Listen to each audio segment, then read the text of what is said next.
Bienvenidos a las charlas de Novus. Hoy vamos a hablar con una persona muy interesante, Daniel Aromi, PhD de la Universidad de Maryland, profesor de la UBA y la UCA, especializado en teoría conductual, análisis económico y Big Data. Buenos días, Daniel, ¿cómo estás? Un placer tenerte con nosotros. Quizás como primera pregunta podríamos empezar a hablar de cuáles son los factores que para vos afectan a la macroeconomía. Bueno, un gusto charlar con ustedes. Déjame arrancar contando un poco sobre cómo opera la macroeconomía empírica. La idea es entender cuáles son los shocks que mueven a la macroeconomía. O sea, qué es lo que hace que una economía empiece a crecer más rápido, qué es lo que hace que la tasa de inflación crezca. Entonces, el uso habitual que hacemos los macroeconomistas de herramientas estadísticas es para tratar de encontrar cuáles son los shocks, cuál es el impulso de los shocks, cuánto duran los shocks.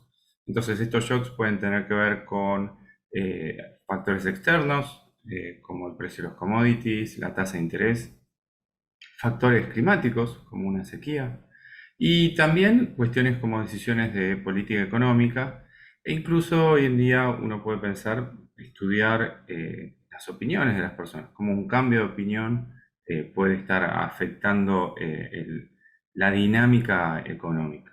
Y en términos más específicos, Daniel, ¿cuál es la tendencia hoy en el campo de la macroeconomía? Bueno, ahí la macroeconomía hoy está yendo en distintas direcciones. Hay una dirección que tiene que ver con medir los shocks a muy alta frecuencia. Entonces, hay personas que hoy, para entender, por ejemplo, un shock de política monetaria, mira los mercados financieros minuto a minuto para entender cómo cuando el Banco Central toma una decisión, cambian los precios de los activos y a partir del precio en el cambio de los activos, inferimos impactos sobre la macroeconomía. Entonces, estos son análisis que se hacen a alta frecuencia. Pero al mismo tiempo, más tradicionalmente en economía, lo que hacemos es mirar trimestralmente, anualmente o incluso a más largo plazo, quizás mirando 5 años hacia adelante, cómo cambia la macro ante estos shocks de los cuales estoy hablando. Entonces, esa es la perspectiva de la macroempírica, es tratar de permitir que los datos hablen y que nos cuenten una historia acerca de las fuerzas que están gobernando la economía. Entonces, por poner de vuelta el ejemplo, el foco puesto en cómo la política monetaria termina siendo una fuerza central que va moviendo economías que están conectadas, porque al mismo tiempo esa decisión que se toma de repente en Washington, D.C., termina teniendo un impacto sobre economías latinoamericanas. Entonces, parte de la historia tiene que ver con entender esas conexiones también entre distintas economías. Siguiendo la línea de investigación, Daniel, ¿esta función de impulso-respuesta está generando mayor volatilidad en los mercados o no? Es decir, ¿el mercado puede ver objetivamente la realidad o está exagerando todo? Sí, bueno, esas preguntas me llevan a hablar de dos aspectos de interés que a mí como investigador me entusiasman. Uno tiene que ver con el estudio de los niveles de atención. O sea, hoy en día se entiende y se estudia cada vez mejor eh, que las economías atraviesan distintos regímenes. Hay momentos donde estamos desatentos o hay ciertas variables que no tienen un impacto importante, en parte porque los analistas y el resto de los actores de la economía no le prestan mucha atención. Entonces, por ejemplo, hay momentos donde la inflación no es un fenómeno de primer orden. Entonces, de repente hay variables que mueven la economía que potencialmente podrían tener un impacto inmediato sobre la inflación, pero sin embargo no lo tienen, porque hay desatención. Ahora, esto se conecta con otro desarrollo que tiene que ver con esto que vos hablabas, ¿no? De la implementación de herramientas que permitan respuestas automáticas a través de algoritmos y tanto en el campo de la investigación como en el campo de los practitioners, estas herramientas están siendo utilizadas cada vez con más intensidad. Entonces, lo que hoy tenemos son varios desarrollos en paralelo. Uno tiene que ver con la disponibilidad en formato digital de grandes volúmenes de texto. Otros tiene que ver con la disponibilidad de modelos de lenguaje que nos permiten interpretar ese texto que está en formato digital y transformarlo en números, que esos números luego generan decisiones potencialmente automatizadas. Y lo que también tenemos ahora disponible también es gran capacidad de cómputo. De repente estos modelos de lenguaje en algunas circunstancias requerían una capacidad de cómputo excesiva. Hoy en día ya no es tan así. Y esta es una transformación. ¿En qué medida esta transformación puede ser percibida como una respuesta, en forma de una respuesta más rápida de los mercados? Eso la verdad hoy en día no está muy claro. Lo que sí está claro es que las economías atraviesan regímenes donde hay mayor o menor atención a ciertos factores. Entonces, cuando toda nuestra atención, por ejemplo, charlando del tema de inflación, cuando nuestra atención está centrada en temas como la inflación, está claro que va a haber como una cuestión de coordinación, donde todos entendemos que ese es un factor relevante y vamos a estar tomando decisiones y reaccionando a las decisiones de los demás. Entonces, por ejemplo, eso es lo que creemos que está pasando hoy, por ejemplo, con la inflación, ¿no? Daniel, dado el avance de la tecnología, ¿vos considerás que la mayor información en menor tiempo reduce la presencia de cines negros o todo lo contrario? Bueno, es una pregunta muy interesante. La verdad es que uno piensa que eventos que nos sorprendan en gran medida y que generen un abrupto cambio en el funcionamiento de los mercados y la economía van a seguir ocurriendo. Más allá de estas novedades que tienen que ver con nuestra capacidad de analizar grandes volúmenes de información en forma automática y responder en forma rápida. Si querés, hay dos cuestiones. Una, el cisne negro, uno puede pensar que hay dos elementos. Un elemento es la noticia y el otro elemento es la reacción. Y la verdad es que noticias que nos sorprendan en forma muy, muy abrupta van a seguir emergiendo. Pese a que tengamos de repente modelos muy sofisticados que nos ayuden a entender la economía, siempre va a pasar, por algún lado va a emerger algo que nos va a sorprender. Puede ser un conflicto bélico, puede ser una epidemia, puede ser una decisión de un gobierno fuera de lo esperado, una crisis financiera o algunos elementos de estos que se combinan.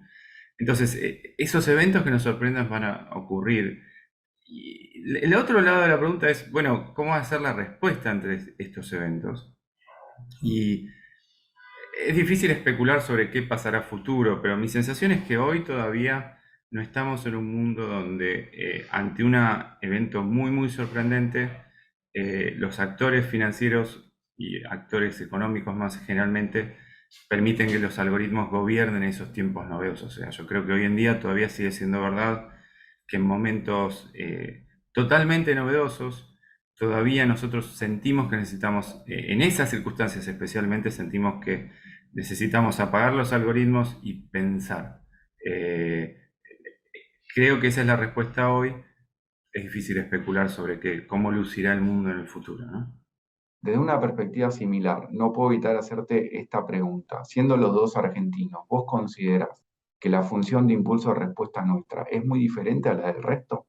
Sí, uno puede pensar que la experiencia nos ha enseñado a través de las décadas que corresponde esperar una asociación muy fuerte entre lo que pase con el mercado cambiario y lo que pasa con la inflación.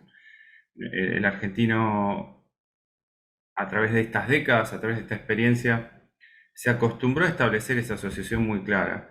Y es como que todos coordinamos hacia ese tipo de juego. Hay como una historia que puede ser también descrita como una profecía autocumplida. Porque si uno ve otras economías, incluso otras economías de la región, esta asociación no es tan fuerte porque hubo otros aprendizajes. Entonces, eso está claro que es un desafío muy grande para nuestra economía. Y en este contexto también es interesante, por ejemplo, conectar esto con lo que hacia el 2001, 2002, particularmente 2002, pasó en la economía argentina. La crisis social y económica del 2002 está fuera de la escala. Y sin embargo, si uno mira qué pasó con la inflación, la tasa de inflación estuvo muy por debajo de la tasa de evaluación. O sea, el dólar se multiplicó por 3, por 4, y sin embargo, la inflación fue alrededor de un cuarto de la tasa de evaluación. Esto, en parte, no exclusivamente, pero en parte, tiene que ver con los aprendizajes. En ese periodo, los argentinos veníamos de una década de estabilidad y esto de alguna manera moderó todos esos aprendizajes de los cuales charlábamos, o en cierta medida nos llevó de alguna manera, disciplinar a los precios. Esto en parte está inspirado por algunas charlas que tuve la suerte de tener con el profesor Daniel Heyman, que hablaba de experiencias individuales donde se veía que la gente no estaba dispuesta a pagar precios más altos porque pensaba que el peso valía más. Este tipo de actitud yo creo que hoy, por ejemplo, el año 2023 no lo tenemos, ¿no? O sea, estamos en un mundo donde venimos de años y años de inestabilidad, y esto tanto por el lado de quienes eligen precios como por el lado de quienes eligen cuánto comprar y a qué precio.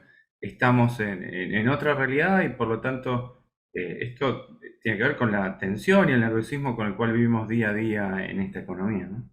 Por otro lado, Daniel, el debate entre la inflación multicausal versus una que sea mayormente monetaria está presente en todo el mundo. Pero acá parece ser que en Argentina ese debate excede el contexto teórico. ¿Realmente hay una receta para bajar la inflación en Argentina? Sí, arranquemos por el tema de lo multicausal. O sea, hoy en día en el mundo se está discutiendo cuáles son las causas de la inflación. O sea, yo creo que hay un consenso profesional muy fuerte.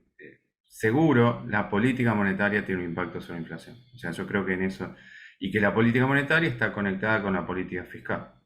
Habiendo hecho esta aclaración, después uno se pregunta, bueno, ¿qué política monetaria? Entonces puede ser que la política monetaria del presente o del futuro esté impactando sobre la inflación. La política fiscal del presente o del futuro está impactando sobre la inflación. E incluso la del pasado, porque vos hablás de la experiencia. Y más ampliamente uno puede decir, pero la política fiscal es consecuencia de consensos sociales.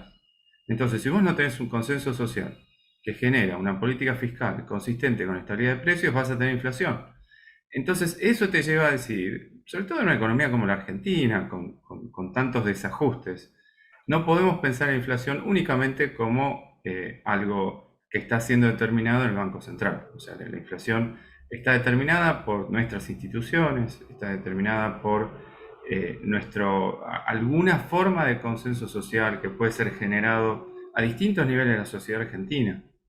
Entonces, eh, aún si coincidimos en que la política monetaria es central, y está claro que es central como un determinante de la inflación, también tenemos que entender que la política monetaria emerge de otros elementos de nuestra sociedad, como la política fiscal, los consensos sociales acerca del valor de tener una moneda estable, cuyo valor sea estable. Entonces, el problema está claro que es complejo, y un poco lo que decía es que hoy en día esto está siendo discutido por grandes macroeconomistas que están en Francia, en Estados Unidos, y que son líderes en la profesión, y que están definiendo y analizando la inflación como un fenómeno complejo, con muchos determinantes. Eh, Tu pregunta también me lleva a hablar un poco de mi agenda de investigación, que tiene que ver con entender las opiniones y las actitudes del público frente a la inflación. Y esto tiene que ver, de vuelta conectando, con que uno puede pensar que la inflación tiene muchos senderos posibles. Uno puede pensar ejemplos donde la política monetaria trata de ser restrictiva para controlar la inflación. Sin embargo, el público persiste creyendo que la inflación será alta, y eventualmente esa política monetaria restrictiva tiene que ceder ante una realidad que la supera. Entonces, por eso tiene sentido estudiar las opiniones, y eso es uno de mis intereses. Yo actualmente estoy trabajando con millones y millones de tweets de usuarios de Twitter Argentina para entender cuánta importancia le asignan a la inflación y cómo esas variaciones en el nivel de atención que le asignan a la inflación están asociadas con la trayectoria de la inflación argentina. Y entre otras cosas encontramos que efectivamente, cuando hay mucha gente hablando de Twitter, eso es una señal que nos permite anticipar inflación en el futuro. Y lo que nos parece interesante es que también encontramos que no solo anticipamos la inflación, sino también somos capaces de anticipar los errores de pronóstico de los especialistas. Por supuesto, no en forma acabada, sino en forma estadística, ¿no?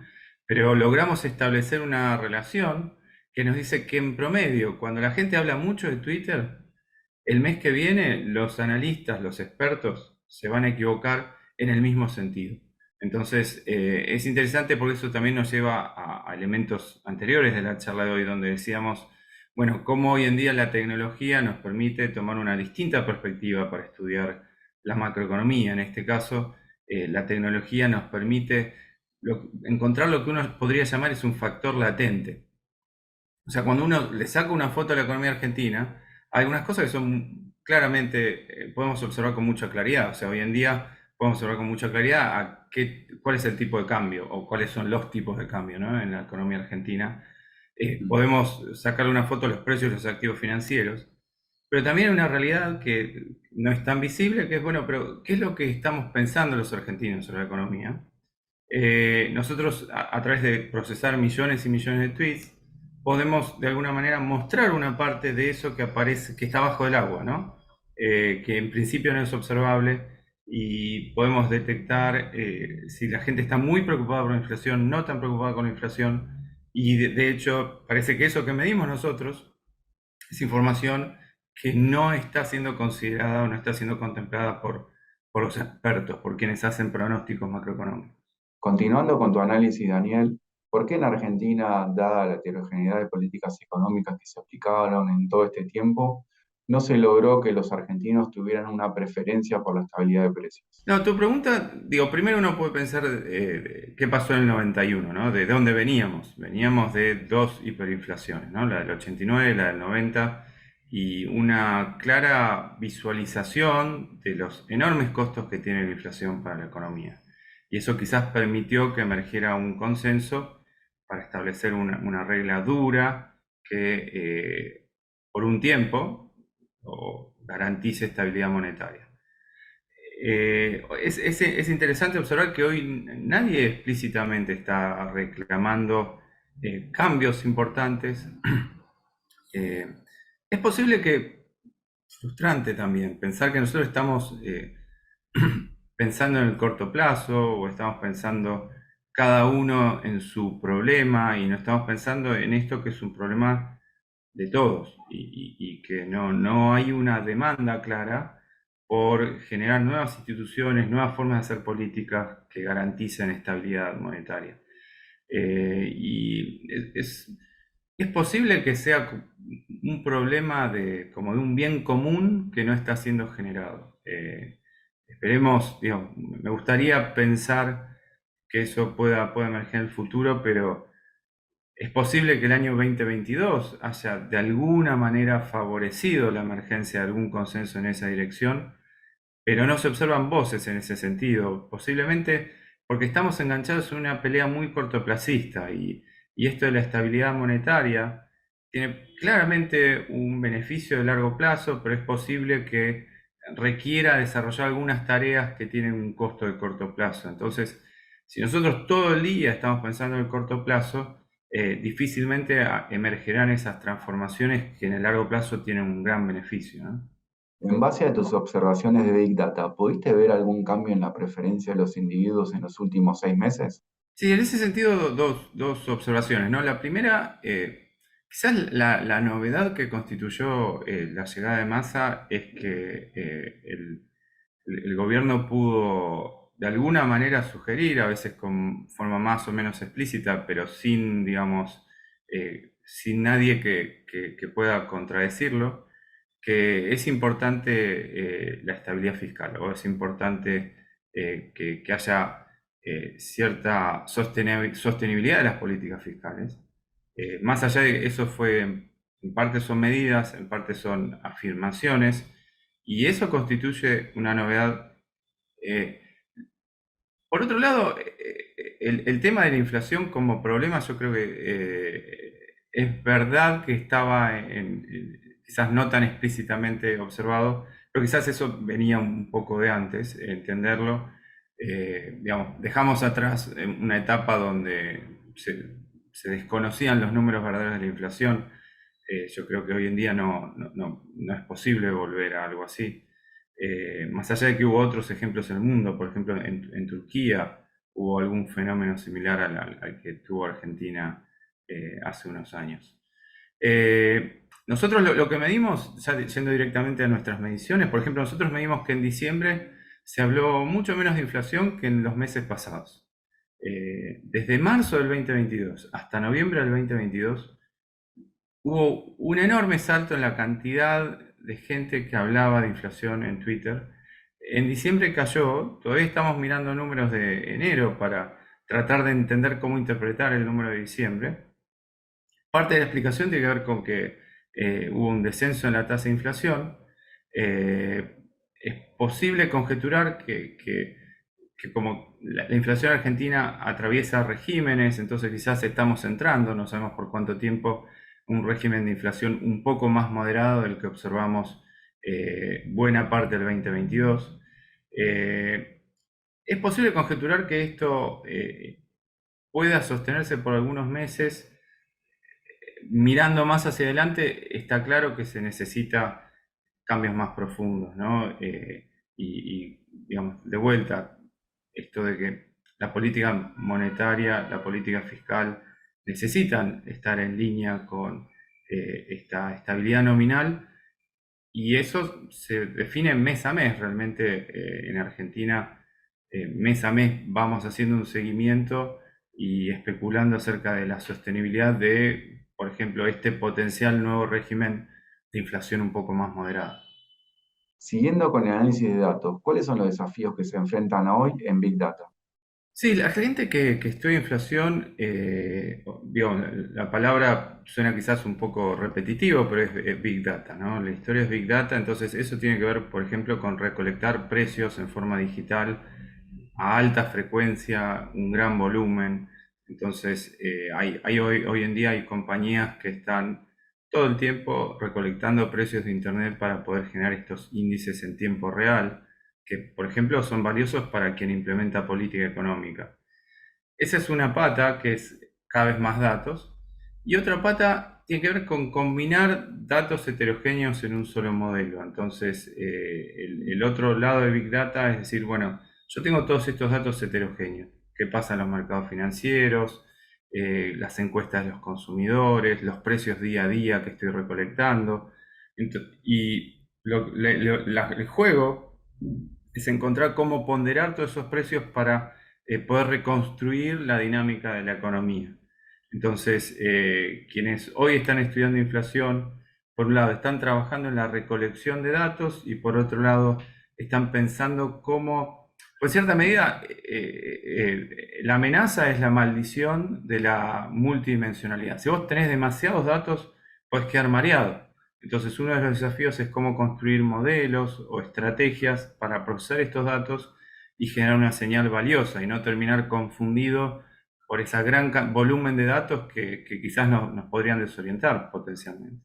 Es muy interesante lo que decís, Daniel. Ahora, teniendo en cuenta la historia argentina, de la vuelta a la democracia, ¿cuál fue la crisis que más perdura en la mente de los argentinos? Nosotros estuvimos viendo búsquedas en Google, cómo se incrementaron las búsquedas en Google de estos eventos en el contexto de la crisis de julio del año pasado, cuando renuncia el ministro Guzmán.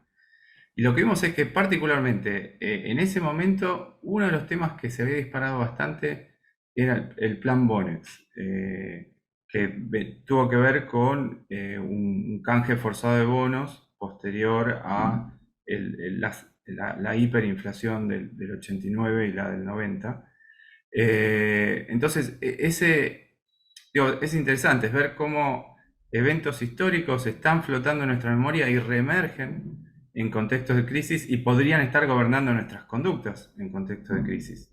Pero también encontramos que se dispararon, ¿no?, otros eventos. Claramente, el llamado Rodrigazo emergió como un evento relevante en el medio de la crisis de julio del año pasado. Y la gente hablaba de hiperinflación también. Buscaba términos relacionados con hiperinflación con mucha más intensidad que lo que lo hacían en los meses anteriores. Entonces uno puede pensar que nuestra experiencia ha construido recuerdos que reemergen y que guían nuestro comportamiento. Si uno se para en el lugar de quien hace política económica en Argentina, por supuesto esto genera mucho nerviosismo. Uno dice, los actores económicos argentinos están tomando decisiones en función de sus experiencias y cuando perciben turbulencias recuerdan experiencias enormemente traumáticas que van a guiar sus comportamientos. Por ejemplo, lo que pasó en julio, que quien tenía un bien, quien tenía stocks, decidía esperar, no quería hacer transacciones. Y esto genera un enorme impacto en la economía, baja los niveles de actividad y se dispara enormemente la incertidumbre sobre los precios. Porque vos salís a comprar algo y te dicen, no hay precio. ¿Hay alguna forma de incertidumbre más grande que esa? Imagínate la inflación esperada en un mundo donde no te quieren vender. Entonces, claramente, estos eventos, quizás es difícil rankearlos, pero lo que observamos es que eventos como estos reemergieron como siendo percibidos como muy relevantes en el medio de ese momento de vorágine que experimentamos en julio. En base a lo que decís, ¿cómo afectan las experiencias pasadas en la formación de expectativas? ¿Se puede romper con eso? Sí, hay una agenda de investigación interesante que yo no estoy llevando a cabo, pero hay profesores en la Universidad de Berkeley, de Chicago, que han trabajado con temas de ver cómo las experiencias personales impactan sobre nuestras conductas y nuestras expectativas. Entonces se pusieron a ver las opiniones de personas que experimentaron distintos eventos. Por ejemplo, ciudadanos estadounidenses que experimentaron la Gran Depresión y otros que no. Los que experimentaron la Gran Depresión con menos probabilidad invierten en la bolsa porque ese evento traumático les habría enseñado a adoptar una conducta mucho más cautelosa.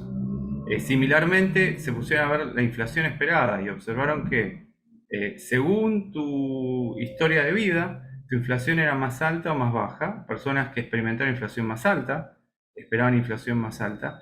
En particular, entre otras poblaciones, estudiaron a los miembros del Federal Open Market Committee, el órgano de la Reserva Federal que se encarga de implementar la política monetaria de Estados Unidos.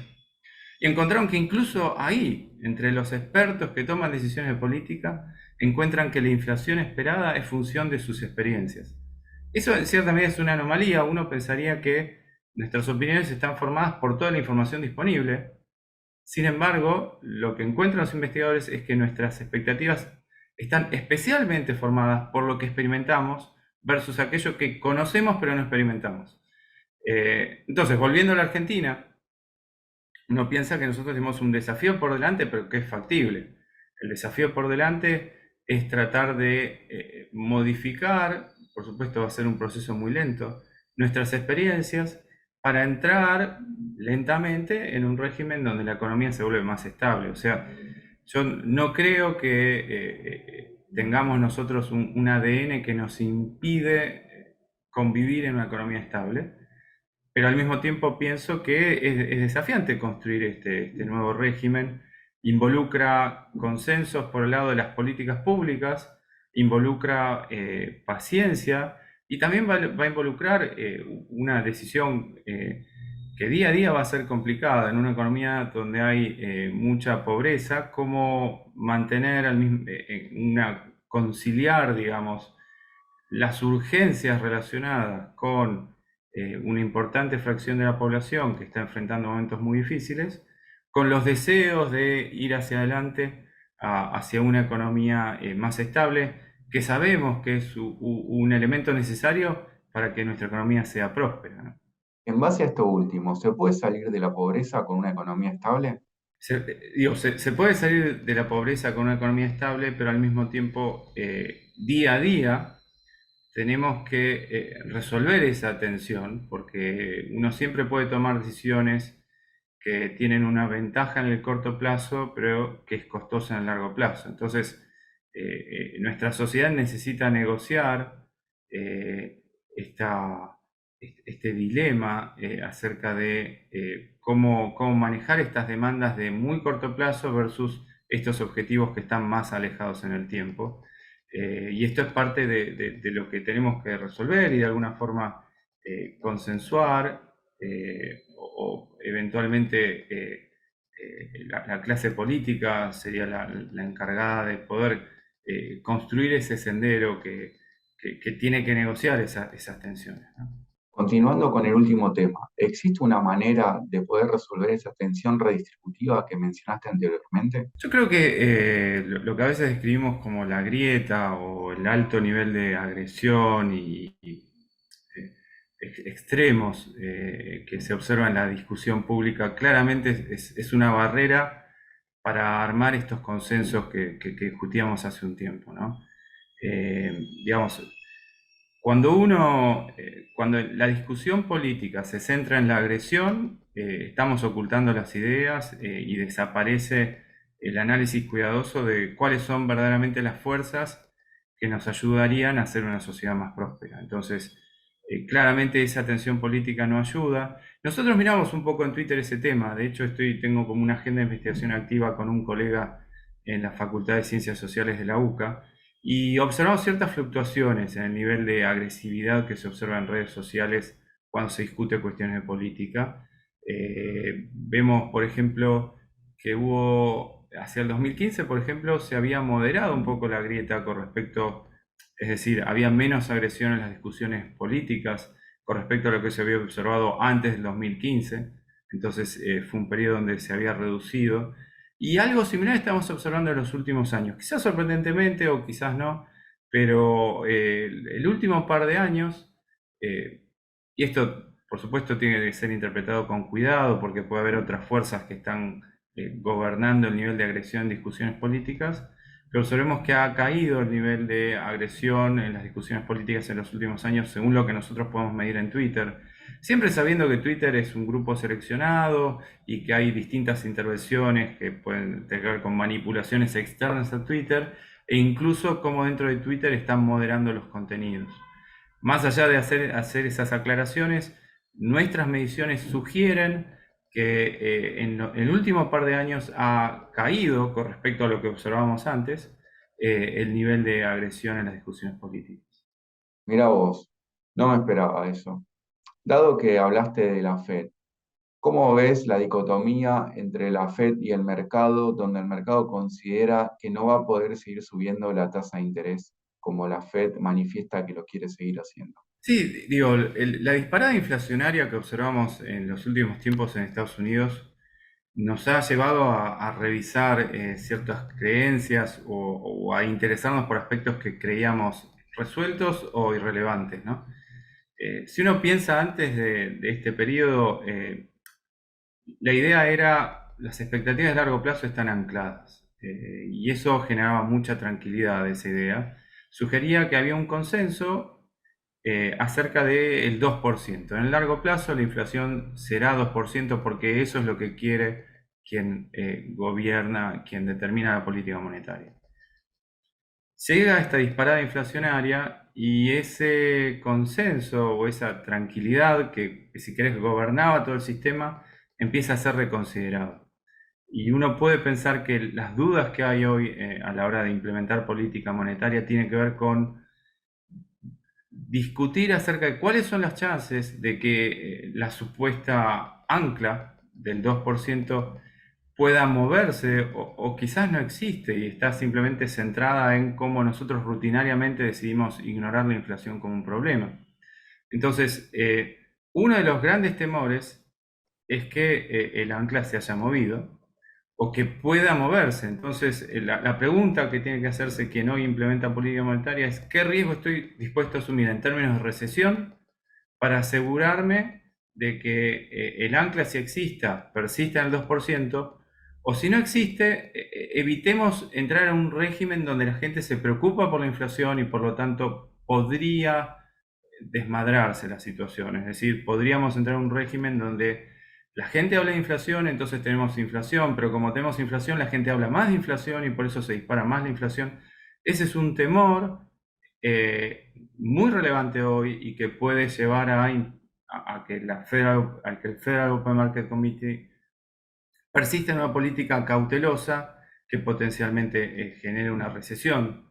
Entonces, ese es el dilema que hoy están enfrentando y que de vuelta un poco lo que digo es que en este momento se abrieron discusiones o surgieron dudas que no había. Antes de eso creíamos que había un ancla al 2% y el mundo era más sencillo. Hoy es un mundo donde hay más dudas y que debemos enfrentar distintos riesgos. El riesgo de la recesión versus el riesgo de un incremento persistente en la inflación y posiblemente entrar en un nuevo régimen, ¿no?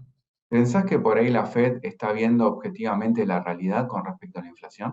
Sí, es que uno piensa, digo, uno se para en el lugar de quien tiene que tomar decisiones de política y uno entiende que el problema que enfrentan es muy grande. O sea, uno se pregunta, bueno, ¿cuáles son los elementos relevantes para tomar una decisión hoy? Y uno de los elementos relevantes, de vuelta, es difícil de visualizar o es difícil de entender. Son cuáles son las fuerzas que pueden hacer que la economía entre en un nuevo régimen inflacionario. Si verdaderamente la economía entra en un nuevo régimen inflacionario, es posible que luego el costo que debas enfrentar para eliminar la inflación tenga que ser mucho más grande. Entonces, quizás hoy, si uno se para a la hora de pensar este problema de política económica, es elegir una recesión no tan severa, que sería quizás un costo más chico, que un costo más alejado en el tiempo donde tenés que potencialmente generar una bruta recesión para acabar con un régimen inflacionario. Entonces, quizás hoy el cálculo que se está haciendo es tomar el riesgo de enfrentar un costo no tan grande como el que sería repetir el evento de la década del 80, de principios de la década del 80, donde la economía estadounidense enfrentó una muy severa recesión y esa fue la forma en que se acabó ese régimen inflacionario que había sido bastante persistente hacia los 70, luego del shock petrolero, ¿no?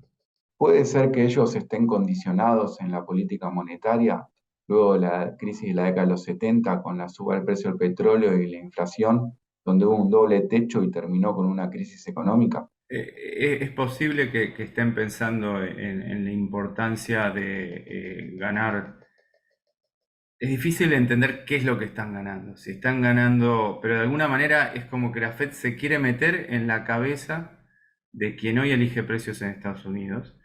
Y dos cosas. Una posibilidad es decir, ganar credibilidad, hacerles creer que verdaderamente el objetivo a largo plazo es 2% y que lo va a implementar. Otra posibilidad es hacer que la gente se olvide de la inflación. Entonces, fíjate que hay dos formas posibles de interpretar cómo el Federal Open Market Committee se quiere meter en la cabeza de quien fija precios. Uno es haciéndole creer que va a ser 2% en el largo plazo. La otra es haciéndolo olvidar del problema de la inflación. Cualquiera de esas dos estrategias requerirían este tipo de persistencia en políticas cautelosas, ¿no? Siguiendo lo que decís, ¿pensás que están utilizando el mercado generando un efecto de riqueza negativo para combatir la inflación? Sí, digo, hay una gran cantidad de canales de transmisión de la política monetaria y uno, como vos sugerís, es el efecto riqueza. Entonces, es posible que desde la Fed también estén monitoreando ese canal.